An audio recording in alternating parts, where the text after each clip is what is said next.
What did you think about the showcase overall, sir? Overall, not necessarily mentioning what game stood out, but just did it tingle your jingle? Honestly, man, I mean, yeah, it did. It's kind of weird to say because I'm not an Xbox guy anymore. I have a PlayStation and a Switch. And so normally I get more excited about a PlayStation showcase or a Nintendo Direct, but this, just as far as a lineup of games and what I saw, it blew anything else that I've seen recently just completely out of the water. I mean, it,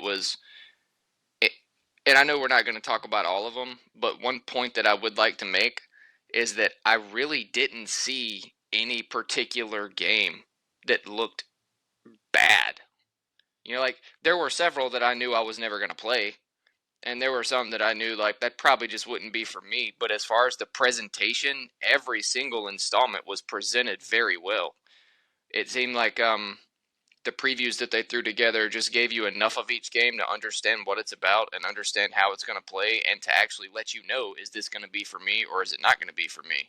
I think that's a big problem with a lot of these showcases is you just, how many times have we said that one looks kind of captivating or interesting, but I'm going to need to see more of it when it gets a little closer. Like I was pretty much able to make my mind up on all of these just from the snippets that I got. And I don't know, I thought the pacing was done very well in it as well. Like every few good ones, there's one that's like, well, that's all right, but it's not for me. But then it was right back into the next one, like, oh, that shit looks cool as hell or dope as fuck.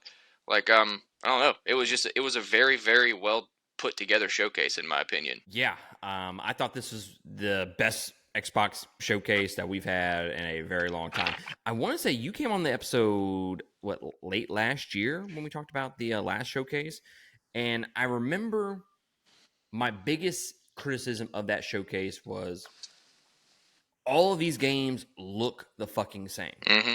One, they look the same. Two, you're not giving us a whole lot of gameplay. Okay, you're really just giving us CGI cinematics, and it's hard to, like you said, I need to see more. So it's hard to get an opinion on a game when all you're really showing us is a little animated trailer. You Right. know, this I thought blended that a lot better. They showed gameplay, but they also showed some cinematics as well in there. It was a good blend of both worlds, enough for you to say, okay, like I'm definitely interested in this game. And like you said, there were several games in there that I'm like, that's not for me. That's not for me. Looks good, and I think a lot of people are going to find that to be a lot of fun, but Right. that's not a game that I typically would go play. But when I tell you, I have a huge list of games that I have some sort of intrigue in, whether it's I am fucking diamond status, I'm half chub, or intrigued by, and I want to see more.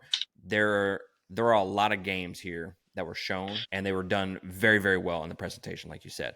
But I know when I was watching some of the first, I think some of these games look the same, and I think it's the art. It's either the art design or the fucking color palettes that they're using in conjunction with the cinematics in their trailer, and it's making them look the same in terms of the art design. I don't know if you got that same kind of overall feeling, but it was a lot better than the showcase that we had last year in terms of okay, this game, none of these games look exactly the same. It's a lot less than it was last year. Yeah, I do. I think you're always going to get a little bit of that to an extent with reveals and showcases like this because some of these are console specific. So I think a lot of these companies just they do what they know they can do with the graphics cards they have in the consoles that they're making these games for. So to try to optimize what the machine is capable of versus what you want to give to the consumer to play, they want to do the best that they can possibly do. So I think a lot of times the best that they can possibly do is going to be comparable. Like the best that Bethesda can possibly do environment wise is probably going to in some way be comparable to the best that the Xbox Game Studios can do. You know, so I think with console specific games, whether it be Nintendo, Sony, or Microsoft, they're just going to look kind of similar to an extent because they want to be ahead of the game. So they're just maximizing whatever they can do with whatever they got. And it just all kind of comes out bubbled, I guess. I'm really getting tired of the whole, and this is gonna sound like I dislike Arcane But the TV show off Netflix. Yeah, can't wait for the second season. You better watch what you're about to say, man. No. This is not about Arcane in general. It does have Calm a very down, calm it down. does have a very specific look. I'll give it to you. So if you take those colors, that color palette from Arcane, and the design of those characters and whatnot, a lot of these trailers had that same look. And it's just like, okay, I don't mind it from Arcane because Arcane, I don't know. I'm not saying they did it first, but they did it the best, I guess. To me, it's just like when I see one trailer and another trailer and another trailer and another trailer, I'm like, okay, guys, I get the fucking point. Arcane's fucking art design and color palette looked fucking fantastic. We don't need to make everything like this. First world problems, bro. Yeah, right. I guess it's because I'm a Nintendron and every single Nintendo installment looks like every other single Nintendo installment, so I just don't give a shit. I'm like, yeah, that looks cool. I could do that. That looks pretty sweet. That's fair.